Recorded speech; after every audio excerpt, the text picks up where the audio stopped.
ਸਿਆਣਿਆਂ ਕਿਹਾ ਬੰਦੇ ਦੀ ਜ਼ੁਬਾਨ ਇੱਕ ਦੁਕਾਨ ਦੇ ਜਿੰਦਰੇ ਵਾਂਗੂ ਹੈ ਤੇ ਜਿੰਦਰਾ ਖੁੱਲਣ ਤੇ ਹੀ ਪਤਾ ਲੱਗਦਾ ਹੈ ਕਿ ਦੁਕਾਨ ਸੋਨੇ ਦੀ ਹੈ ਜਾਂ ਪਿੱਤਲ ਦੀ।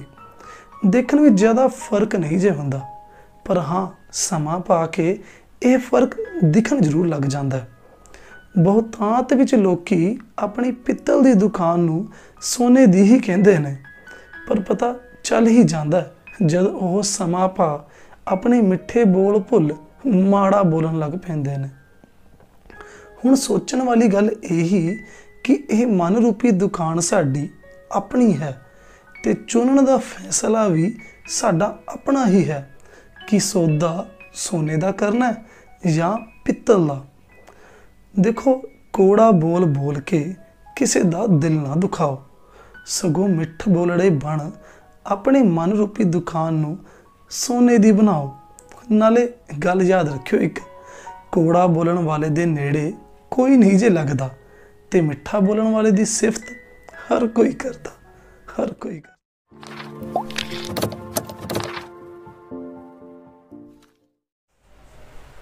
ਸਤਿ ਸ਼੍ਰੀ ਅਕਾਲ ਜੀ, ਮੇਰਾ ਨਾਮ ਹੈ ਜਸਪ੍ਰੀਤ ਸਿੰਘ ਤੇ ਤੁਸੀਂ ਦੇਖ ਰਹੇ ਹੋ ਸਿੰਘ ਸੰਸ ਕਨਸੈਪਟ ਕਲਾਸਿਸ।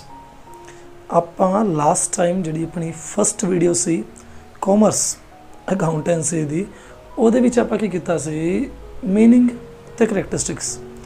ਅੱਜ ਆਪਾਂ ਕੰਟੀਨਿਊ ਕਰਨ ਲੱਗੇ ਹਾਂ। ਪਹਿਲਾ ਕੰਮ ਹੈਗਾ ਆਬਜੈਕਟਿਵਸ, ਦੂਜੇ ਹੈਗੇ ਨੇ ਫੰਕਸ਼ਨਸ। ਬਿਲਕੁਲ ਸੌਖੇ ਨੇ, ਆਰਾਮ ਨਾਲ ਦੇਖਿਓ, ਪਿਆਰ ਨਾਲ। ਫਸਟ ਪੁਆਇੰਟ ਹੈਗਾ ਜੀ ਮੇਨਟੇਨਿੰਗ ਅਕਾਊਂਟਿੰਗ ਰਿਕਾਰਡਸ। ਦੇਖੋ ਜੀ, ਅਕਾਊਂਟਿੰਗ ਇਸ ਵਾਸਤੇ ਹੀ ਕਰਦੇ ਹਾਂ ਮੇਨਲੀ ਤਾਂ ਕਿ ਆਪਾਂ ਰਿਕਾਰਡਸ ਮੇਨਟੇਨ ਕਰਕੇ ਰੱਖ ਸਕੀਏ। ਇਹ ਪੋਸੀਬਲ ਨਹੀਂ ਹੈਗਾ ਕਿ ਤੁਸੀਂ ਸਾਰਾ ਕੁਝ ਯਾਦ ਰੱਖ ਲਓਗੇ। ਦਿਨ 'ਚ ਤੁਹਾਡੇ ਕੋਲ 10 ਤਰ੍ਹਾਂ ਦੇ ਕਸਟਮਰਸ ਨੇ ਮਿਲਣਾ, ਕਿੰਨੇ ਕੁ ਤੁਸੀਂ ਪਤਾ ਨਹੀਂ ਹਿਸਾਬ ਕਿਤਾਬ ਲਾਉਣੇ ਨੇ, ਕਿੰਨੇ ਦਾ ਸਮਾਨ ਵਿਕ ਜਾਵੇ, ਠੀਕ ਹੈ। ਸਾਰਾ ਕੁਝ ਨਹੀਂ ਹੁੰਦਾ ਯਾਦ ਯਾਰ। ਰਿਕਾਰਡ ਬਣਾ ਕੇ ਰੱਖੋ, ਲਿਖ ਕੇ ਰੱਖੋ, ਸਭ ਤੋਂ ਵਧੀਆ। ਅੱਗੇ ਹੈਗਾ ਪ੍ਰੋਫਿਟ ਤੇ ਲੋਸ ਕੱਢਣਾ। ਤੁਹਾਨੂੰ ਕਿਵੇਂ ਪਤਾ ਲੱਗੇਗਾ ਅਗਰ ਤੁਸੀਂ ਹਿਸਾਬ ਨਹੀਂ ਲਾਓਗੇ ਕਿ ਪ੍ਰੋਫਿਟ ਹੋ ਰਿਹਾ ਜਾਂ ਲੋਸ ਹੋ ਰਿਹਾ, ਤਾਂ ਬਹੁਤ ਜ਼ਰੂਰੀ ਹੈ ਹਿਸਾਬ ਲਾਉਣਾ। ਤੀਜਾ ਫਾਈਨੈਂਸ਼ੀਅਲ ਪੋਜੀਸ਼ਨ। ਬਿਲਕੁਲ ਸਿੰਪਲ ਲੈਂਗੁਏਜ 'ਚ ਆਪਾਂ ਗੱਲ ਕਰੀਏ, ਫਾਈਨੈਂਸ਼ੀਅਲ ਪੋਜੀਸ਼ਨ ਦਾ ਪਤਾ ਲੱਗ ਜਾਂਦਾ। ਫਾਈਨੈਂਸ਼ੀਅਲ ਪੋਜੀਸ਼ਨ ਦਾ ਮਤਲਬ ਇਹ ਹੈ ਵਿੱਤੀ ਹਾਲਾਤ ਤੁਹਾਡੇ ਕਿਹੋ ਜਿਹੇ ਨੇ, ਤੁਹਾਡੇ ਬਿਜ਼ਨਸ 'ਚ ਕਿੰਨਾ ਕੁ ਪੈਸਾ ਘੁੰਮ ਰਿਹਾ। ਤੁਸੀਂ ਲੱਖਾਂ 'ਚ ਖੇਡ ਰਹੇ ਹੋ, ਹਜ਼ਾਰਾਂ 'ਚ ਖੇਡ ਰਹੇ ਹੋ, ਕਰੋੜਾਂ 'ਚ ਖੇਡ ਰਹੇ ਹੋ ਜਾਂ ਕਿੰਨੇ 'ਚ। ਦੇਖੋ, ਫਾਈਨੈਂਸ਼ੀਅਲ ਪੋਜੀਸ਼ਨ ਦੇ ਵਿੱਚ ਮੇਨ ਬਣਦੀ ਹੈ ਬੈਲੈਂਸ ਸ਼ੀਟ। ਉਹਦੇ ਵਿੱਚ ਦੋ ਗੱਲਾਂ ਹੁੰਦੀਆਂ ਨੇ, ਤੁਹਾਨੂੰ ਮੋਟੇ ਤੌਰ ਮਤਲਬ ਬਿਲਕੁਲ ਸਿੰਪਲ ਸਮਝਾਉਣਾ। ਤੁਹਾਡੇ ਕੋਲ ਕਿੰਨੀ ਪ੍ਰੋਪਰਟੀ ਹੈ ਤੁਹਾਡੇ ਬਿਜ਼ਨਸ 'ਚ, ਕਿੰਨੀ ਜ਼ਮੀਨ ਪਈ ਹੈ, ਕਿੰਨਾ ਸਮਾਨ ਪਿਆ, ਵਗੈਰਾ ਵਗੈਰਾ, ਇਹ ਵਾਲਾ ਹਿਸਾਬ। ਅਤੇ ਤੁਸੀਂ ਦੂਜੀ ਗੱਲ ਜਿਹੜੀ ਹੈ ਲਾਇਬਿਲਿਟੀਜ਼ ਹੁੰਦੀਆਂ ਨੇ, ਵੀ ਲੋਕਾਂ ਦਾ ਤੁਸੀਂ ਕਿੰਨਾ ਪੈਸਾ ਦੇਣਾ ਰਹਿੰਦਾ, ਦੇਣਦਾਰੀਆਂ ਤੁਹਾਡੇ ਸਿਰ 'ਤੇ ਕਿੰਨੀਆਂ ਨੇ। ਇਹਦੇ ਵਿੱਚ ਫਾਈਨੈਂਸ਼ੀਅਲ ਪੋਜੀਸ਼ਨ 'ਚ ਬਸ ਦੋ ਗੱਲਾਂ ਮੇਨ ਨੇ ਕਿ ਤੁਹਾਡੇ ਕੋਲ ਹੈ ਕਿੰਨਾ ਕੁ ਸਮਾਨ ਆਪਦਾ, ਪ੍ਰੋਪਰਟੀ ਕਿੰਨੀ ਹੈ, ਦੂਜਾ ਤੁਸੀਂ ਲੋਕਾਂ ਦਾ ਕਿੰਨਾ ਦੇਣਾ। ਬਸ ਮੇਨਲੀ ਇਹ ਗੱਲ ਹੈ। ਇਸ ਤੋਂ ਇਲਾਵਾ ਹੋਰ ਵੀ ਗੱਲਾਂ ਹੈਗੀਆਂ ਨੇ ਵੈਸੇ ਤਾਂ, ਪਰ ਉਹ ਜ਼ਿਆਦਾ ਮੈਂ ਤੁਹਾਨੂੰ ਹਾਲੇ ਫਿਲਹਾਲ ਡਿਟੇਲ ਨਹੀਂ ਦੱਸਦਾ। ਮੋਟੇ ਤੌਰ 'ਤੇ ਫਾਈਨੈਂਸ਼ੀਅਲ ਪੋਜੀਸ਼ਨ 'ਚ ਇਹ ਹੈ। ਇਹਦਾ ਵੀ ਪਤਾ ਲੱਗ ਜਾਂਦਾ। ਦੇਖੋ, ਉਹ ਵੀ ਤਾਂ ਹੀ ਲੱਗਦਾ ਪਤਾ ਅਗਰ ਤੁਸੀਂ ਰਿਕਾਰਡ ਮਤਲਬ ਅਕਾਊਂਟਿੰਗ ਦਾ ਕੰਮ ਕਰੋਗੇ। ਅੱਗੇ ਹੈਗਾ ਜੀ ਫੈਸਿਲੀਟੇਟਿੰਗ ਮੈਨੇਜਮੈਂਟ। ਮੈਨੇਜਮੈਂਟ ਨੂੰ ਫੈਸਿਲੀਟੇਟ ਹੋ ਜਾਂਦਾ, ਫੈਸਿਲਿਟੀ ਮਿਲ ਜਾਂਦੀ ਹੈ, ਉਹਨਾਂ ਨੂੰ ਸੌਖਾ ਹੋ ਜਾਂਦਾ ਸਮਝਣਾ ਕਿ ਬਿਜ਼ਨਸ ਜੋ ਚੱਲ ਰਿਹਾ, ਮਾੜਾ ਚੱਲ ਰਿਹਾ, ਚੰਗਾ ਚੱਲ ਰਿਹਾ ਜਾਂ ਜਿਹੋ ਜਿਹਾ ਵੀ ਚੱਲ ਰਿਹਾ, ਉਹਦੇ ਪਿੱਛੇ ਕਾਰਨ ਕੀ ਹੈ।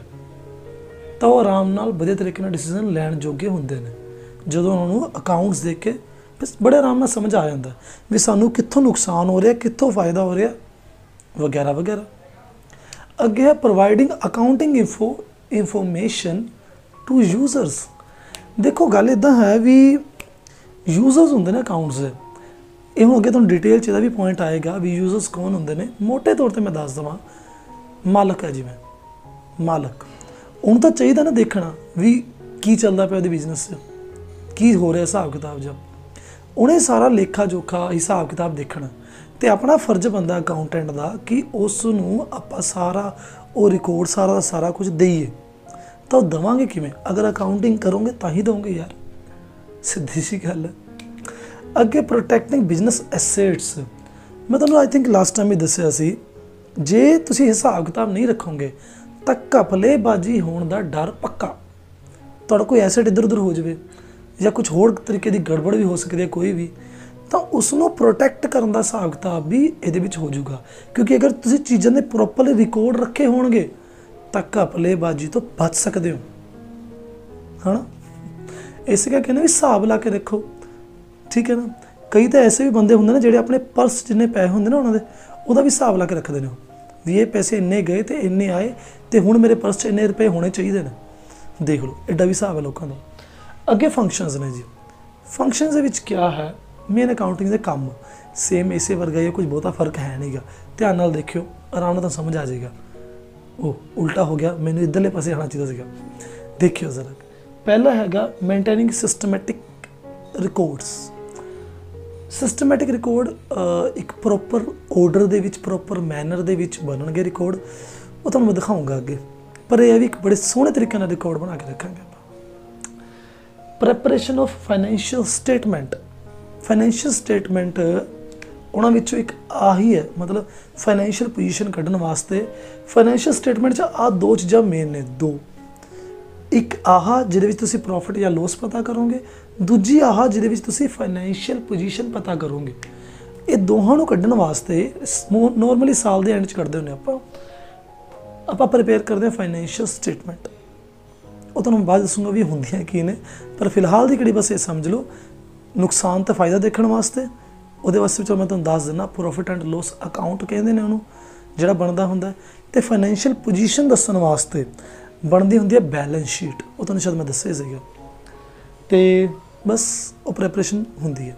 ਅੱਗੇ ਹੈਗਾ ਮੀਟਿੰਗ ਲੀਗਲ ਰਿਕੁਆਇਰਮੈਂਟਸ। ਕੱਲ੍ਹ ਨੂੰ ਕੋਈ ਕੇਸ ਕੁਸ ਪੈ ਜਾਵੇ, ਕੁਛ ਤੁਹਾਨੂੰ ਅਦਾਲਤ ਵਿੱਚ ਤੁਹਾਨੂੰ ਦਿਖਾਉਣਾ ਪੈ ਜਾਵੇ, ਤਾਂ ਉਹ ਉੱਥੇ ਕਿਹੜਾ ਰਿਕਾਰਡ ਦਿਖਾਓਗੇ ਤੁਸੀਂ? ਆਹੀ ਅਕਾਊਂਟਿੰਗ ਦਾ ਰਿਕਾਰਡ ਦਿਖਾਓਗੇ। ਤਾਂ ਲੀਗਲ ਰਿਕੁਆਇਰਮੈਂਟਸ ਨੂੰ ਮੀਟ ਕਰਨ ਵਾਸਤੇ ਜ਼ਰੂਰੀ ਹੈ, ਠੀਕ ਹੈ। ਹੋਰ ਟੈਕਸ ਵਗੈਰਾ ਜਿਵੇਂ ਭਰਨਾ ਹੈ, ਟੈਕਸ ਤੁਸੀਂ ਇਸੇ ਵੀ ਹਫ਼ਤੇ ਭਰੋਗੇ ਨਾ, ਬੇਸ 'ਤੇ ਭਰੋਗੇ ਵੀ ਤੁਹਾਡੀ ਇਨਕਮ ਕਿੰਨੀ ਹੈ, ਅਤੇ ਉਹ ਇਨਕਮ ਦਾ ਹਿਸਾਬ ਕਿਤਾਬ ਕਿੱਥੇ ਹੋਊਗਾ? ਤੁਹਾਡੇ ਰਿਕਾਰਡਸ ਦੇ ਵਿੱਚ। ਅੱਗੇ ਹੈਗਾ ਕਮਿਊਨੀਕੇਟਿੰਗ ਦਾ ਫਾਈਨੈਂਸ਼ੀਅਲ ਇਨਫੋ। ਸਾਰੀ ਇਨਫੋਰਮੇਸ਼ਨ ਤੁਸੀਂ ਆਪਣੇ ਮਾਲਕ ਨੂੰ ਦੱਸਣੀ ਹੈ, ਜਾਂ ਜਿਹੜੇ ਵੀ ਮੈਨੇਜਰ ਵਗੈਰਾ ਜੋ ਵੀ ਹੋਣਗੇ। ਅਸਿਸਟੈਂਸ ਟੂ ਮੈਨੇਜਮੈਂਟ ਨੂੰ ਅਸਿਸਟੈਂਟ ਮਿਲ ਜਾਂਦੀ ਹੈ। ਸੇਮ ਪੁਆਇੰਟ ਇੱਥੇ ਵੀ ਸੀਗਾ ਕਿ ਮੈਨੇਜਮੈਂਟ ਨੂੰ ਫੈਸਿਲਿਟੀ ਮਿਲ ਜਾਂਦੀ ਹੈ, ਫੈਸਿਲੀਟੇਟ ਹੋ ਜਾਂਦੇ ਨੇ, ਉਹ ਸੌਖੇ ਹੋ ਜਾਂਦੇ ਨੇ ਜਦੋਂ ਉਹਨਾਂ ਨੂੰ ਅਕਾਊਂਟਿੰਗ ਇਨਫੋਰਮੇਸ਼ਨ ਮਿਲਦੀ ਹੈ। ਆਪਾਂ ਸਿੱਖ ਲਿਆ ਓਬਜੈਕਟਿਵਸ ਬਾਰੇ, ਫੰਕਸ਼ਨਸ ਬਾਰੇ। ਦੋ ਗੱਲਾਂ ਹੋਰ ਸਿੱਖਾਂਗੇ ਬਸ, ਅਤੇ ਵੀਡੀਓ ਖਤਮ ਕਰ ਦੇਵਾਂਗੇ।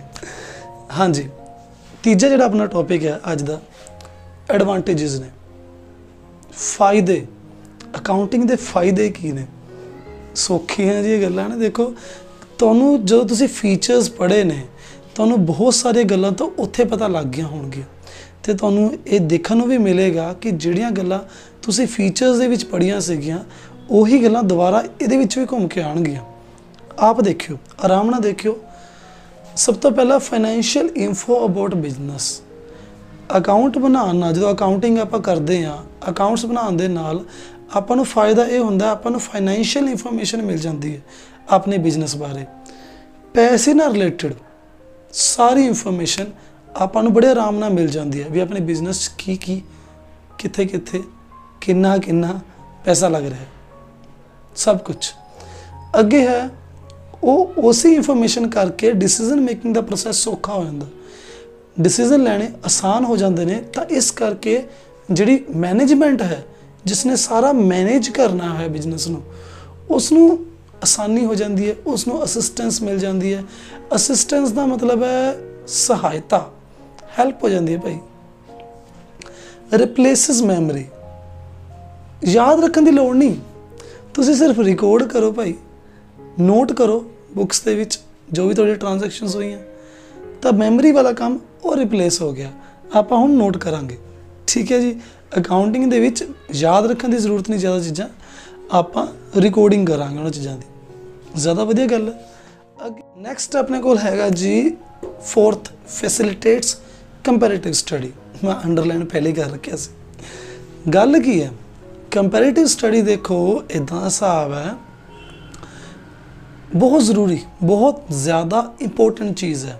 ਸਪੋਜ਼ ਕਰੋ मैंने अपने बिजनेस ਨੂੰ ਚੈੱਕ ਕਰਨਾ ਹੈ ਕਿ ਮੇਰੇ ਬਿਜ਼ਨਸ 'ਚ ਕਿੰਨਾ ਫਾਇਦਾ ਹੋ ਰਿਹਾ ਹੈ ਐਜ਼ ਕੰਪੇਅਰ ਟੂ ਜਿਹੜਾ ਮੇਰੇ ਨਾਲ ਦਾ ਮੇਰਾ ਕੋਈ ਨੇਬਰਿੰਗ ਹੈਗਾ ਕੋਈ ਬਿਜ਼ਨਸਮੈਨ, ਤੇ ਮੈਂ ਉਹਦੇ ਨਾਲ ਆਪਣਾ ਬਿਜ਼ਨਸ ਕੰਪੇਅਰ ਕਰਨਾ ਹੈ ਕਿ ਉਸ ਨੂੰ ਜ਼ਿਆਦਾ ਫਾਇਦਾ ਹੋ ਰਿਹਾ, ਮੈਨੂੰ ਜ਼ਿਆਦਾ ਫਾਇਦਾ ਹੋ ਰਿਹਾ, ਮੇਰਾ ਸਮਾਨ ਜ਼ਿਆਦਾ ਵਿਕ ਰਿਹਾ ਕਿ ਉਹਦਾ ਸਮਾਨ ਜ਼ਿਆਦਾ ਵਿਕ ਰਿਹਾ।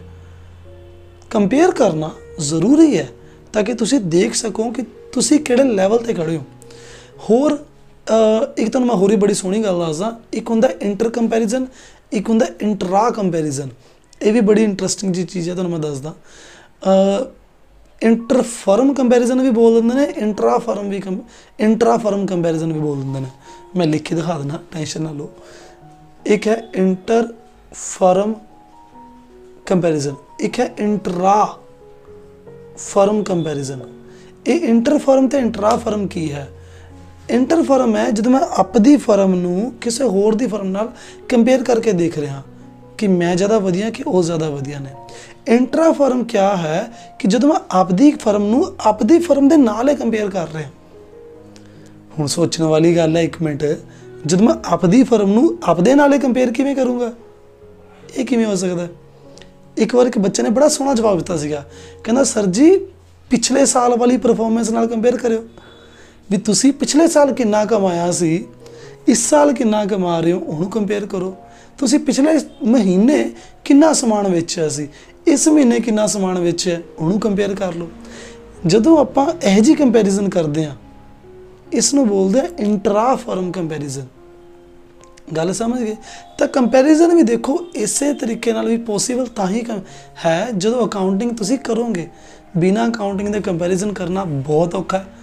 ਓਰਲੀ ਕਰੋਗੇ ਦਿਮਾਗ 'ਚ ਵੀ ਪਹਿਲਾਂ ਇੰਨਾ ਵੇਚਿਆ ਸੀ, ਹੁਣ ਇੰਨਾ ਵੇਚਿਆ, ਬਹੁਤ ਔਖਾ ਹੈ। ਅੱਗੇ ਫੈਸਿਲਿਟੇਟਸ ਸੈਟਲਮੈਂਟ ਆਫ ਟੈਕਸ ਲਾਇਬਿਲਿਟੀਜ਼। ਦੇਖੋ ਜੀ, ਟੈਕਸ ਲਾਇਬਿਲਿਟੀ, ਟੈਕਸ ਨੂੰ ਕੈਲਕੂਲੇਟ ਕਰਨਾ ਕੋਈ ਸੌਖਾ ਕੰਮ ਨਹੀਂ ਹੈਗਾ। ਲੋਕ ਸਪੈਸ਼ਲੀ ਜਿਹੜੇ ਬਿਜ਼ਨਸਮੈਨ ਹੁੰਦੇ ਨੇ, CAs ਕੋਲ ਜਾਂਦੇ ਨੇ, ਜਿਹੜੇ ਚਾਰਟਰਡ ਅਕਾਊਂਟੈਂਟਸ ਹੁੰਦੇ ਨੇ, ਸਪੈਸ਼ਲੀ ਉਹਨਾਂ ਕੋਲ ਜਾਂਦੇ ਨੇ ਵੀ ਸਾਡਾ ਟੈਕਸ ਕੈਲਕੂਲੇਟ ਕਰਕੇ ਦਿਓ, ਕਿਉਂਕਿ ਬਹੁਤ ਟਰਮਸ ਹੁੰਦੀਆਂ ਨੇ, ਬਹੁਤ ਗੱਲਾਂ ਹੁੰਦੀਆਂ ਨੇ। ਤੇ ਦੇਖੋ ਉਹ ਫਿਰ ਕਰਦੇ ਕੀ ਨੇ, ਚਾਰਟਰਡ ਅਕਾਊਂਟੈਂਟਸ ਕਹਿੰਦੇ ਜ਼ਿਆਦਾਤਰ ਵੀ ਬਈ ਆਪਣੇ ਅਕਾਊਂਟਸ ਜਿਹੜੇ ਹੈਗੇ ਨੇ ਉਹ ਸਾਨੂੰ ਲੈ ਕੇ ਦਿਓ, ਤੁਸੀਂ ਜਿਹੜੇ ਆਪਣੇ ਖਾਤੇ ਦਾ ਜਿਹੜਾ ਹਿਸਾਬ ਕਿਤਾਬ ਹੈ ਸਾਨੂੰ ਉਹ ਲੈ ਕੇ ਦਿਓ। ਅਤੇ ਉਹ ਸਾਰੀਆਂ ਬੁੱਕਸ ਦੇ ਵਿੱਚੋਂ ਦੇਖ ਕੇ ਅਕਾਊਂਟਸ ਦੀਆਂ ਫਿਰ ਉਹ ਟੈਕਸ ਦੀ ਸੈਟਲਮੈਂਟ ਦਾ ਹਿਸਾਬ ਕਿਤਾਬ ਲਾਉਂਦੇ ਨੇ ਵੀ ਭਾਈ ਤੇਰਾ ਕਿੰਨਾ ਟੈਕਸ ਬਣਦਾ ਦੇਣਾ ਇਸ ਸਾਲ ਦਾ। ਤਾਂ ਟੈਕਸ ਦਾ ਹਿਸਾਬ ਕਿਤਾਬ ਲਾਉਣ ਵਾਸਤੇ ਵੀ ਅਕਾਊਂਟਿੰਗ ਚਾਹੀਦੀ ਹੈ ਤੁਹਾਨੂੰ, ਠੀਕ ਹੈ। ਅੱਗੇ ਹੈ ਫੈਸਿਲਿਟੇਟਸ ਲੋਨ। ਆਹ ਇੱਕ ਬੜਾ ਸੋਹਣਾ ਪੁਆਇੰਟ ਸੀਗਾ। ਸਪੋਜ਼ ਕਰੋ ਮੇਰਾ ਬਿਜ਼ਨਸ ਚੱਲ ਰਿਹਾ, ਵਧੀਆ ਚੱਲ ਰਿਹਾ, ਅਤੇ ਮੈਂ ਸੋਚਦਾ ਵੀ ਯਾਰ ਬਿਜ਼ਨਸ ਥੋੜ੍ਹਾ ਜਿਹਾ ਐਕਸਪੈਂਡ ਕਰੀਏ। ਐਕਸਪੈਂਡ ਦਾ ਮਤਲਬ ਇਹ ਹੈ ਕਿ ਉਸ 'ਚ ਇਨਵੈਸਟਮੈਂਟ ਕਰਾਂ, ਥੋੜ੍ਹੇ ਜਿਹੇ ਪੈਸੇ ਉਸ 'ਚ ਹੋਰ ਲਗਾਵਾਂ, ਜਗ੍ਹਾ ਵੱਧ ਜਾਵੇ, ਮੇਰਾ ਸਮਾਨ ਵੱਧ ਜਾਵੇ ਅਤੇ ਮੇਰੇ ਕੋਲ ਕਸਟਮਰ ਵੀ ਵੱਧ ਜਾਣ। ਮੇਨ ਤਾਂ ਇਹੀ ਗੱਲ ਹੈ। ਅਤੇ ਪਰ ਉਹਦੇ ਵਾਸਤੇ ਚਾਹੀਦਾ ਕੀ ਹੋਊਗਾ? ਉਹਦੇ ਵਾਸਤੇ ਮੇਨਲੀ ਮੋਟੇ ਤੌਰ 'ਤੇ ਪੈਸਾ ਚਾਹੀਦਾ। ਹੁਣ ਪੈਸਾ ਕਿੱਥੋਂ ਆਊਗਾ? ਪੰਗਾ ਤਾਂ ਇਹੀ ਹੈ ਸਾਰਾ। ਦੇਖੋ ਉਸ ਟਾਈਮ ਜ਼ਿਆਦਾਤਰ ਬਿਜ਼ਨਸਮੈਨ ਕਿਆ ਕਰਦੇ ਨੇ, ਜਿਨ੍ਹਾਂ ਦੀ ਐਂਸੈਸਟਰਲ ਪ੍ਰੋਪਰਟੀ ਤਾਂ ਬਹੁਤ ਘੱਟ ਲੋਕਾਂ ਕੋਲ ਹੁੰਦੀ ਹੈ, ਵੀ ਦਾਦੇ ਪੁਰਖਿਆਂ ਦੀ ਮਤਲਬ ਜਾਇਦਾਦਾਂ ਦਾ ਬਹੁਤ ਘੱਟ ਲੋਕਾਂ ਕੋਲ ਨੇ। ਜ਼ਿਆਦਾਤਰ ਬਿਜ਼ਨਸਮੈਨ ਤੁਹਾਨੂੰ ਮੈਂ ਦੱਸਾਂ ਲੋਨ ਲੈ ਕੇ ਆਪਣਾ ਬਿਜ਼ਨਸ ਚਲਾਉਂਦੇ ਨੇ। ਇੱਧਰੋਂ ਪੈਸਾ ਲਿਆ, ਉੱਧਰ ਦਿੱਤਾ, ਪੈਸਾ ਘੁਮਾਈ ਜਾਂਦੇ ਨੇ ਅਤੇ ਉੱਥੋਂ ਇਨਕਮ ਜਨਰੇਟ ਕਰਦੇ ਨੇ। ਹੁਣ ਗੱਲ ਮੈਂ ਇਹ ਦੱਸ ਰਿਹਾ ਕਿ ਫੈਸਿਲਿਟੇਟ ਹੋ ਜਾਂਦੇ ਹੋ ਤੁਸੀਂ ਲੋਨ ਲੈਣ 'ਚ ਵੀ। ਤੁਹਾਨੂੰ ਲੋਨ ਲੈਣਾ ਵੀ ਸੌਖਾ ਹੋ ਜਾਏਗਾ ਅਗਰ ਤੁਸੀਂ ਅਕਾਊਂਟਸ ਬਣਾ ਕੇ ਰੱਖੇ ਨੇ। ਕਿਵੇਂ? ਤੁਸੀਂ ਬੈਂਕ ਵਾਲੇ ਕੋਲ ਜਾਓਗੇ ਲੋਨ ਲੈਣ ਵਾਸਤੇ, ਤਾਂ ਬੈਂਕ ਵਾਲੇ ਕੀ ਕਹਿਣਗੇ ਜੀ ਦੱਸੋ ਸਾਡੇ ਕੋਲ ਕੀ ਸਬੂਤ ਹੈ ਕਿ ਤੁਸੀਂ ਸਾਡਾ ਲੋਨ ਵਾਪਸ ਦੇ ਦੋਗੇ। ਮੇਨ ਸਭ ਤੋਂ ਵੱਡੀ ਗੱਲ ਇਹੀ ਹੈ ਨਾ। ਅਗਰ ਮੈਂ ਹੋਮ ਲੋਨ ਲੈਣ ਜਾਣਾ ਜਾਂ ਅਗਰ ਮੈਂ ਕਿਸੇ ਵੀ ਕਾਰਨ ਕਰਕੇ ਲੋਨ ਲੈਣ ਜਾਣਾ ਤਾਂ ਮੇਰੇ ਤੋਂ ਸਿਕਿਉਰਿਟੀ ਧਰਾਣਗੇ, ਆਪਾਂ ਕਹਿੰਦੇ ਵੀ ਗਹਿਣੇ ਧਰਾਣਗੇ ਕੋਈ ਚੀਜ਼। ਬਿਜ਼ਨਸਮੈਨ ਦਾ ਕਿਆ ਹਿਸਾਬ ਹੁੰਦਾ, ਉਹਨੂੰ ਬਿਨਾਂ ਸਿਕਿਉਰਿਟੀ ਦੇ ਵੀ ਲੋਨ ਮਿਲ ਜਾਂਦਾ ਬਹੁਤ ਸਿਚੁਏਸ਼ਨਸ ਦੇ ਵਿੱਚ। ਬਟ ਗੱਲ ਇਹ ਹੈ ਕਿ ਉਹ ਆਪਣੇ ਟ੍ਰਾਂਜੈਕਸ਼ਨ ਦਾ ਰਿਕਾਰਡ ਵੀ ਉਹਦਾ ਕਿੰਨੇ ਕੁ ਸਮਾਨ ਖਰੀਦਿਆ ਜਾ ਰਿਹਾ, ਕਿੰਨਾ ਕੁ ਸਮਾਨ ਵਿਕ ਰਿਹਾ, ਉਹਦਾ ਰਿਕਾਰਡ ਉਹ ਬੈਂਕ ਵਾਲਿਆਂ ਨੂੰ ਦਿਖਾਉਂਦਾ ਵੀ ਦੇਖੋ ਜੀ ਮੇਰੇ ਤਾਂ ਲੱਖਾਂ 'ਚ ਡੀਲਿੰਗ ਹੋ ਰਹੀ ਹੈ, ਮੇਰੇ ਤਾਂ ਕਸਟਮਰ ਇੰਨਾ ਆਉਂਦਾ ਰੋਜ਼ ਦਾ। ਤਾਂ ਬੈਂਕ ਵਾਲੇ ਦੇਖ ਕੇ ਕਹਿੰਦੇ ਨੇ ਵੀ ਹਾਂ ਬੰਦਾ ਤਕੜਾ ਲੱਗਦਾ, ਤਾਂ ਫਿਰ ਪੈਸੇ ਦੇ ਦਿੰਦੇ ਨੇ। मतलब गल यही है कि अगर लोन लेना भी तुहाडे वास्ते सौखा होएगा अगर तुसी प्रॉपर रिकॉर्ड बना के रखा होएगा, फिर वो रिकॉर्ड तुसी बैंक वालों नूं दो, लोन बड़े आराम नाल मिल जाना, कोई टेंशन ही नहीं। ठीक है। अगे एविडेंस इन कोर्ट। सपोज करो किसी सप्लायर नाल, किसी कस्टमर नाल, सप्लायर मतलब वो बंदा नॉर्मली आपां उहनूं सप्लायर कहने आ जिहड़ा सप्लाई करदा, पर बिजनेसमैन वास्ते ना सप्लायर आपां उस बंदे वास्ते वरतदे हां वर्ड जिहड़ा सानूं सप्लाई कर रहा है, ते जिसनूं आपां सप्लाई कर रहे हैं वो कौन है? वो अपने कस्टमर ने। ठीक है ना, कस्टमर ने अपने। हुण इत्थे गल इदां है, सपोज करो सप्लायर नाल कोई झगड़ा हो गया, कोई वड्डी गलबात होगी, कोई कपलेबाजी होगी, कोई कस्टमर नाल गलबात पुट्ठी सीधी होगी, ते पै गए केस। हुण तुसीं केस जदों लड़िया जाऊगा तुहाडे वल्लों, अगली चीज़ होंदी है भी जो जज पूछूगा तुहानूं कि तुहाडे कोल की सबूत है कि तुसीं ठीक हो ते सामने वाला गलत है, उस टाइम अपने मेन जिहड़े सबूत ने, सबूत की होएगा आही कुछ होएगा, आपां अपने रिकॉर्ड जिहड़े होणगे वो उत्थे पेश करांगे। तां ही कहने आ कि एक कोर्ट दे विच भी एज एन एविडेंस आपां यूज़ कर सकते हैं अपने अकाउंटिंग रिकॉर्ड्स नूं, तो वधिया चीज़ है। नैक्सट अपने कोल हैगा जी फैसिलिटेट्स सेल ऑफ बिजनेस। जे तुहाडे कोल रिकॉर्ड चंगा होऊगा, तुहानूं पता होएगा कि तुहाडे गुड्स की प्राइस कितनी है जदों तुसीं खरीदिया, फिर उस हिसाब नाल तुहानूं वेचण लग्गिया भी आसानी होगी, क्योंकि तुसीं ये सोच के वेचोगे तुसीं उस गुड्स नूं वेच के किन्ने पैसे कमाउणे ने, तो सौखा रहूगा है ना। तुहानूं सेल करन लग्गिया भी आसानी रहूगी अगर तुहानूं पता होएगा कि तुसीं समान किन्ने दा खरीदिया सीगा। ज़्यादातर मैं देखा दुकानदार मुंह जबानी उन्हां दे याद हुंदे ने, सीरियसली याद हुंदे ने भी फलानी चीज़ किन्ने दी लई सी, आ चीज़ किन्ने दी लई सी। पर सोच के देखो यार, अगर समान बहुत ज़्यादा है तो तुहानूं याद रखना औखा है हर एक चीज़ बारे, तो चंगी गल है ना रिकॉर्ड बना के रखो तो टेंशन घट होगी तुहाडी। अगला है अपने कोल जी, अजीब जा वर्ड है वैसे, assistance in the event of insolvency. Insolvency का क्या चक्कर है, पहले एक मिनट माड़ा जिहा वर्ड का मीनिंग समझो। इनसोलवेंट ये वर्ड असल च इदा है, इनसोलवेंट। एक अगर आप किसी बंदे बारे कहिए कि वह बंदा इनसोलवेंट है, पंजाबी ये निकलती है दिवालिया। दिवालिया मतलब जिदा दिवाला निकल गया होवे, दिवाली नहीं दिवाला। दिवाला आपां दिवाली आपां उस बंदे वास्ते वर्ड यूज़ करते हैं जिहड़ा बंदा अपने कर्जे चुकाण लायक नहीं रहा, जिहड़ा बंदा कहे कि मैं अपने कर्जे नहीं चुका सकता, उस दे सिर ते कर्जे बहुत ने ते उहदे कोल 1 रुपया नहीं देने वास्ते हैगा, तो आप कह सकते हैं कि बंदा इनसोलवेंट हो गया। हुण गल की है, इनसोलवेंसी क्या चीज़ है? Insolvency is that situation when someone is not able to pay his debt. जदों कोई बंदा ऐसी सिचुएशन दे विच है जदों वह अपने कर्जे नहीं चुका पा रहा, इनसोलवेंसी उस सिचुएशन नूं कह दें। अगर मैं कਹਾਂ कि मेरी इनसोलवेंसी की सिचुएशन है, इस टाइम इनसोलवेंसी है मेरे वास्ते, इट मीनस मैं इनसोलवेंट हो गया, मेरा दिवाला निकल गया, मेरे को पैसे नहीं है। हुण गल अकाउंट्स दे विच क्या हिसाब आ जांदा है, देखो तुसीं सामने वाले नूं इनसोलवेंट डिक्लेयर करदे हो अपने आप नूं कि भी साडे कोल पैसे नहीं हैगे, कि भी साडे कोल पैसे नहीं हैगे, सीधी जी गल, असीं कर्जा नहीं चुका सकते। सामने वाला किवें यकीन मन्नूगा कि तुसीं सच्ची मुच्ची इनसोलवेंट हो? तो उस टाइम तुसीं अपने अकाउंट से रिकॉर्ड दिखाओगे कि देखो सच्ची मुच्ची अब पिछे कुछ काम इहो जिहे होए ने साडे वल्लों, सानूं घाटा ही घाटा पिया, सानूं कोई फायदा नहीं होया, तो इस करके अज साडे कोल कुछ भी नहीं हैगा पे करने वास्ते। तो वो चीज़ दे विच भी अकाउंट्स जिहड़े हैगे ने हैल्प कर देणगे जो तुसीं अपने आप नूं इनसोलवेंट डिक्लेयर करना है, इनसोलवेंसी अपनी दिखानी है। अगे है जी हैल्पफुल इन पार्टनरशिप अकाउंट।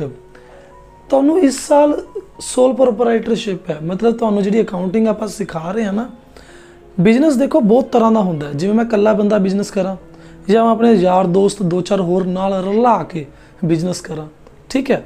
फिलहाल तो मैं 2 दसदा, वैसे तो काफ़ी होंदे ने। ते कल्ला बंदा जिहड़ा बिजनेस करदा पिया, उहदा जिहड़ा अकाउंटिंग सिस्टम हुंदा है, ਤੁਹਾਨੂੰ +1 ਦੇ ਵਿੱਚ 11ਵੀਂ ਦੇ ਵਿੱਚ ਉਹ ਸਾਰੀ ਗੱਲਾਂ ਆਪਾਂ ਸਿਖਾਵਾਂਗੇ ਕਿ ਇਕੱਲੇ ਬੰਦੇ ਦੇ ਵੇਲੇ ਜਦੋਂ ਇਕੱਲਾ ਬੰਦਾ ਬਿਜ਼ਨਸ ਕਰ ਰਿਹਾ ਉਹਦੇ ਵਾਸਤੇ ਅਕਾਊਂਟੈਂਸੀ ਕਿਹੋ ਜਿਹੀ ਹੈ। ਪਰ ਜਿਹੜੇ 2 ਬੰਦੇ ਬਿਜ਼ਨਸ ਕਰਨ ਅਗਰ ਇਕੱਠੇ ਮਿਲ ਕੇ 4 ਬੰਦੇ ਮਿਲ ਕੇ ਬਿਜ਼ਨਸ ਕਰਨ ਤਾਂ ਉਸ ਟਾਈਮ ਅਕਾਊਂਟੈਂਸੀ ਕਿਹੋ ਜਿਹੀ ਹੋਏਗੀ ਇਹ ਤੁਹਾਨੂੰ 12ਵੀਂ 'ਚ ਸਿੱਖਣ ਨੂੰ ਮਿਲੇਗਾ।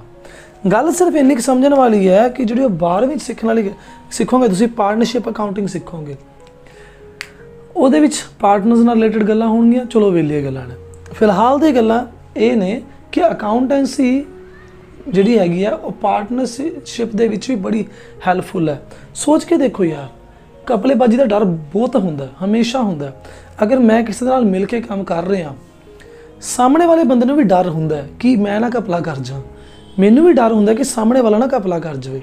ਤਾਂ ਉਸ ਟਾਈਮ ਪ੍ਰੋਪਰ ਸਹੀ ਹਰੇਕ ਚੀਜ਼ ਦੀ ਰਿਕਾਰਡਿੰਗ ਰੱਖਣਾ ਬਹੁਤ ਸੋਹਣੀ ਗੱਲ ਹੈ। ਉਸ ਟਾਈਮ ਅਕਾਊਂਟ ਬਣਾਉਣੇ ਦੋਨਾਂ ਵਾਸਤੇ ਸਹੀ ਰਹੂਗਾ, ਉਹਨੂੰ ਵੀ ਦਿਮਾਗ 'ਤੇ ਸੈੱਟ ਰਹੂਗਾ ਉਹਦਾ ਕਿ ਬਈ ਹਾਂ ਵੀ ਸਾਰਾ ਕੁਝ ਓਕੇ ਪ੍ਰੋਪਰ ਇਮਾਨਦਾਰੀ ਨਾਲ ਹੋ ਰਿਹਾ, ਅਤੇ ਮੈਨੂੰ ਵੀ ਟੈਨਸ਼ਨ ਨਹੀਂ ਹੋਊਗੀ, ਸਾਰਾ ਕੁਝ ਇਮਾਨਦਾਰੀ ਨਾਲ ਹੋ ਰਿਹਾ ਕਿਉਂਕਿ ਮੇਰੇ ਸਾਹਮਣੇ ਕਿਤਾਬਾਂ ਪਈਆਂ ਨੇ, ਮੈਨੂੰ ਦਿਖ ਰਿਹਾ ਵੀ ਕੀ ਹੋ ਰਿਹਾ। ਤਾਂ ਪਾਰਟਨਰਸ਼ਿਪ 'ਚ ਹੈਲਪ ਹੋਊਗੀ, ਪੂਰੀ ਹੈਲਪ ਹੋਊਗੀ। ਹੈਲਪਫੁਲ ਇਨ ਡਿਸੀਜ਼ਨ ਮੇਕਿੰਗ, ਉਹ ਤੁਹਾਨੂੰ ਮੈਂ ਪਹਿਲਾਂ ਵੀ ਦੱਸਿਆ, ਜਦੋਂ ਆਪਾਂ ਕਹਿੰਦੇ ਨਾ ਵੀ ਮੈਨੇਜਮੈਂਟ ਨੂੰ ਅਸਿਸਟੈਂਸ ਹੁੰਦੀ ਹੈ, ਇਸੇ ਗੱਲ ਦੀ ਵੱਡੀ ਅਸਿਸਟੈਂਸ ਹੈ ਕਿ ਮੈਨੇਜਮੈਂਟ ਡਿਸਾਈਡ ਕਰ ਸਕਦੀ ਹੈ ਪ੍ਰੋਪਰਲੀ ਕਿ ਕਿਵੇਂ ਡਿਸੀਜ਼ਨ ਮਤਲਬ ਕੀ ਫੈਸਲਾ ਲਿਆ ਜਾਵੇ, ਕੀ ਹੁਣ ਕੀਤਾ ਜਾਵੇ ਅਗਰ ਆਪਾਂ ਆਪਣਾ ਬਿਜ਼ਨਸ ਹੋਰ ਵਧਾਉਣਾ ਜਾਂ ਲੋਸ ਹੋ ਰਿਹਾ, ਇਹ ਲੋਸ ਖਤਮ ਕਰਕੇ ਪ੍ਰੋਫਿਟ ਵਾਲੀ ਸਿਚੁਏਸ਼ਨ 'ਚ ਪਹੁੰਚਾਉਣਾ। ਹੋਰ ਬਹੁਤ ਸਾਰੀ ਗੱਲਾਂ ਵੀ ਆਹ ਚੀਜ਼ ਕਿਵੇਂ ਵੇਚਣੀ ਹੈ, ਇੱਧਰੋਂ ਖਰਚਾ ਕਿਵੇਂ ਘੱਟ ਕਰਨਾ, ਉਹ ਸਾਰੀਆਂ ਗੱਲਾਂ ਬਾਰੇ ਅਗਰ ਕੋਈ ਡਿਸੀਜ਼ਨ ਲੈਣਾ ਮੈਨੇਜਮੈਂਟ ਨੇ ਤਾਂ ਉਹ ਸਾਰਾ ਰਿਕਾਰਡ ਵਗੈਰਾ ਹਿਸਾਬ ਕਿਤਾਬ ਚੈੱਕ ਕਰਕੇ ਹੀ ਲੈਂਦੀ ਹੈ। ਤਾਂ ਉਹ ਹਿਸਾਬ ਕਿਤਾਬ ਬੜਾ ਹੈਲਪਫੁਲ ਹੈ ਭਾਈ ਉਹਨਾਂ ਵਾਸਤੇ, ਕਿਉਂਕਿ ਉਹਨਾਂ ਨੂੰ ਫੈਸਲੇ ਲੈਣ 'ਚ ਉਹ ਸੌਖਾ ਹੋ ਜਾਂਦਾ। ਅੱਗੇ ਆਪਣੇ ਕੋਲ ਆਉਂਦੀਆਂ ਨੇ ਲਿਮਿਟੇਸ਼ਨਸ ਸੀਮਾਵਾਂ ਹੁੰਦੀਆਂ ਨੇ, ਨੁਕਸਾਨ ਨਹੀਂ ਹੁੰਦੇ, ਇਹ ਗੱਲ ਮੇਰੇ ਧਿਆਨ ਰੱਖਣਾ। ਸੀਮਾਵਾਂ ਹੁੰਦੀਆਂ ਨੇ, ਸੀਮਾਵਾਂ ਦਾ ਮਤਲਬ ਇਹ ਹੈ ਕਿ ਕੋਈ ਚੀਜ਼ ਇੱਕ ਲਿਮਿਟ ਤੱਕ ਓਕੇ ਹੈ, but when you cross that limit, ਜਦੋਂ ਤੁਸੀਂ ਉਹ ਲਿਮਿਟ ਕ੍ਰੋਸ ਕਰੋਗੇ ਸ਼ਾਇਦ ਉਹ ਚੀਜ਼ ਤੁਹਾਨੂੰ ਨੁਕਸਾਨ ਕਰੇਗੀ, ਤੁਹਾਨੂੰ ਉਹਨਾਂ ਫਾਇਦਾ ਨਹੀਂ ਦੇਗੀ ਜਿੰਨਾ ਤੁਸੀਂ ਭਾਲਦੇ ਹੋ। ਚਲੋ ਪਹਿਲਾ ਪੁਆਇੰਟ ਦੇਖੀਏ ਕਿ ਇਹਦੇ ਵਿੱਚ ਹੈ ਕੀ। ਸਭ ਤੋਂ ਪਹਿਲਾਂ ਤਾਂ ਕਹਿੰਦੇ ਨੇ ਵੀ accounting is not fully exact.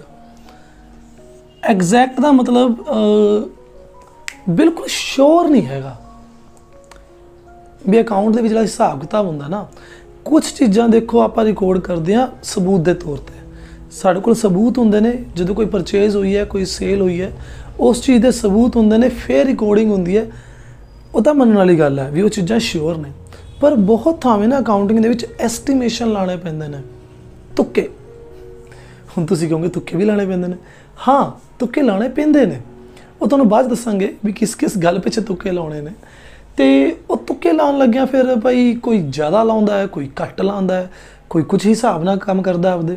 ਤਾਂ ਕਿਹਾ ਜਾਂਦਾ ਵੀ ਅਕਾਊਂਟਿੰਗ ਜਿਹੜੀ ਆ ਉਹ ਪੂਰੀ ਸੂਰੀ ਮਤਲਬ 100% ਮਤਲਬ ਸ਼ੋਰ ਵਾਲੀ ਗੱਲ ਨਹੀਂ ਹੈਗੀ, ਥੋੜ੍ਹੀ ਬਹੁਤੀ ਦਿੱਕਤ ਰਹਿ ਜਾਂਦੀ ਹੈ। ਅੱਗੇ ਅਨਰੀਅਲਿਸਟਿਕ ਇਨਫੋਰਮੇਸ਼ਨ। ਅਕਾਊਂਟਿੰਗ ਦੇ ਵਿੱਚ ਕੁਛ ਗੱਲਾਂ ਆਪਾਂ ਜਿਹੜੀਆਂ ਹੈਗੀਆਂ ਨਾ ਵੀ ਰੂਲਸ ਵਗੈਰਾ ਨੇ, ਕੁਛ ਅਜ਼ੰਪਸ਼ਨਸ ਨੇ, ਮਾਨਤਾਵਾਂ ਜਿਵੇਂ ਆਪਾਂ ਕਹਿ ਦਿੰਦੇ ਹਾਂ, ਕੁਝ ਗੱਲਾਂ ਆਪਾਂ ਐਸੀਆਂ ਮੰਨਦੇ ਹਾਂ ਜੋ ਕਿ ਅਨਰੀਅਲਿਸਟਿਕ ਲੱਗਦੀਆਂ ਨੇ, ਲੱਗਦੇ ਨੇ ਕਿ ਵੀ ਯਾਰ ਸੱਚਾਈ ਹੈ ਜਾਂ ਗੱਪ ਹੈ। ਜਿਵੇਂ ਇੱਕ ਕਨਸੈਪਟ ਮੈਂ ਤੁਹਾਨੂੰ ਦੱਸਦਾ, ਅਕਾਊਂਟਿੰਗ ਦੇ ਵਿੱਚ ਕਨਸੈਪਟ ਹੈ ਗੋਇੰਗ ਕੰਸਰਨ ਅਜ਼ੰਪਸ਼ਨ ਬੋਲਦੇ ਨੇ ਜਾਂ ਗੋਇੰਗ ਕੰਸਰਨ ਕਨਸੈਪਟ ਬੋਲ ਦਿੰਦੇ ਨੇ। ਗੋਇੰਗ ਕੰਸਰਨ ਦਾ ਮਤਲਬ ਇਹ ਹੁੰਦਾ ਹੈ ਕਿ ਆਪਣਾ ਬਿਜ਼ਨਸ ਸਦਾ ਬਹਾਰ ਚੱਲਦਾ ਜਾਊਗਾ। ਆਪਾਂ ਇਹ ਸੋਚਦੇ ਹਾਂ ਆਪਣੇ ਬਿਜ਼ਨਸ ਬਾਰੇ ਕਿ ਉਹ ਚੱਲਦਾ ਜਾਊਗਾ ਜਦ ਤੱਕ ਜਿੰਨਾ ਕੁ ਆਪਾਂ ਨੂੰ ਫਿਊਚਰ ਦਿਖ ਰਿਹਾ ਆਪਣਾ। ਅਤੇ ਇੱਕ ਤਰੀਕੇ ਨਾਲ ਹੈ ਤਾਂ ਇਹ ਤੁੱਕਾ ਹੀ ਹੈ, ਠੀਕ ਹੈ ਨਾ। ਆਪਾਂ ਮਤਲਬ ਇਹ ਕੋਈ ਪ੍ਰੋਪਰ ਗੱਲਬਾਤ ਤਾਂ ਨਹੀਂ ਹੈਗੀ ਨਾ, ਤਾਂ ਅਨਰੀਅਲਿਸਟਿਕ ਜਿਹੀਆਂ ਲੱਗਦੀਆਂ ਗੱਲਾਂ, ਉਸ ਕਰਕੇ ਆਪਾਂ ਆਪਣੇ ਨੁਕਸਾਨ ਨੂੰ ਥੋੜ੍ਹੇ ਜਿਹੇ ਹਿੱਸਿਆਂ 'ਚ ਵੀ ਵੰਡਦੇ ਹਾਂ। ਉਹ ਤੁਹਾਨੂੰ ਬਾਅਦ 'ਚ ਅੱਗੇ ਮੈਂ ਡਿਟੇਲ ਦੱਸੂੰਗਾ। ਫਿਲਹਾਲ ਦੀ ਘੜੀ ਬਸ ਇਹ ਹੈ ਕਿ ਕੁਛ ਇਨਫੋਰਮੇਸ਼ਨਸ ਅਕਾਊਂਟਿੰਗ ਦੇ ਵਿੱਚ ਤੁਹਾਨੂੰ ਅਨਰੀਅਲਿਸਟਿਕ ਲੱਗਣਗੀਆਂ, ਸੀਰੀਅਸਲੀ ਲੱਗਣਗੀਆਂ। ਐਵੇਂ ਇੱਕ ਚੀਜ਼ ਹੋਰ ਹੁੰਦੀ ਹੈ, ਆਪਾਂ ਆਪਣੇ ਨੁਕਸਾਨ ਦਾ ਅੰਦਾਜ਼ਾ ਵੀ ਲਾ ਲੈਂਦੇ ਹਾਂ ਕਿ ਇੰਨਾ ਕੁ ਨੁਕਸਾਨ ਹੋਊਗਾ, ਅਤੇ ਹੁਣ ਉਹ ਕਹੋਗੇ ਤੁਸੀਂ ਵੀ ਅੰਦਾਜ਼ਾ ਨੁਕਸਾਨ ਦਾ पक्का नहीं हैगा, श्योरिटी नहीं हुंदी, बट हाँ लगा लिया जाता हुंदा। तो वो गल्लां अगर आप प्रैक्टिकली बहुत ज़्यादा देखिए सोचिए तो अनरियलिस्टिक जी लगदियां ने, अजीब गल है। अगे अपने कोल आ पॉइंट सौखे ने जी, बड़े सिंपल समझने। Accounting ignores qualitative elements. देखो आप रिकॉर्ड करते हैं क्वांटिटेटिव नंबरस नाल रिलेटेड जिहड़ियां गल्लां ने, जिवें मैं किसी नूं सैलरी दित्ती है तो वो चीज़ मैं रिकॉर्ड करूँगा, किसी तो मैं परचेज या सेल हुई है मैं रिकॉर्ड करूँगा। फीलिंग्स वाली गल्लां, वैल्यूज़ वाली गल्लां, मतलब कि वो बंदा कितना ईमानदार है, कोई कितना बंदा माड़ा काम करने वाला है, कोई किन्ने वधिया तरीके नाल काम करने वाला है, ये गल्लां रिकॉर्ड नहीं कर सकते आप अकाउंटेंसी च। आपां अकाउंटिंग करन लग्गियां जिहड़े क्वालिटेटिव एस्पैक्ट्स ने सिंपली इग्नोर कर देने, छड़ देने, साइड ते रख देने, उन्हां कन्नै आपां ध्यान दे दिंदे। ठीक है, आप सिर्फ वो चीज़ां चकदे हैं, वो एलीमेंट चकदे हैं जिन्होंने आप क्वांटिटेटिव कह दें, जिन्होंने नाल रिलेटेड नंबरस होंगे ने।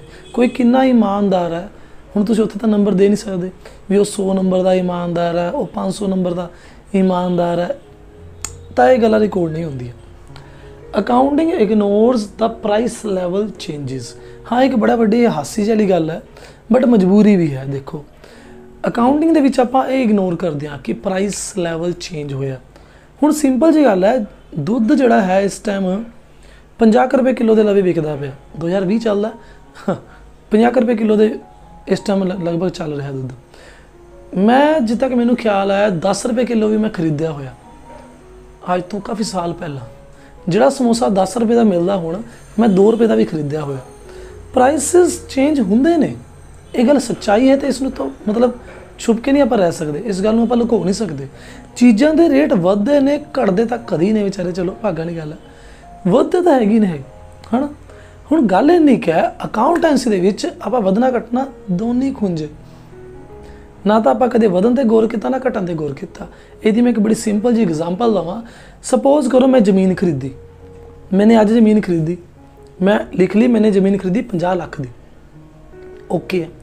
हुण तुहानूं पता है अज तो 10 साल बाद शायद वो ज़मीन मेरी 50 वाली 80 लाख की हो जाए, 70 की हो जाए या 60 की हो जाए, हो सकता है, क्योंकि रेट बढ़ते हैं टाइम टू टाइम। गल इन्नी कू है, ये जिहड़ी बाजार दे विच रेट बढ़न वाली गल है, आपां कदे भी रिकॉर्ड नहीं करते।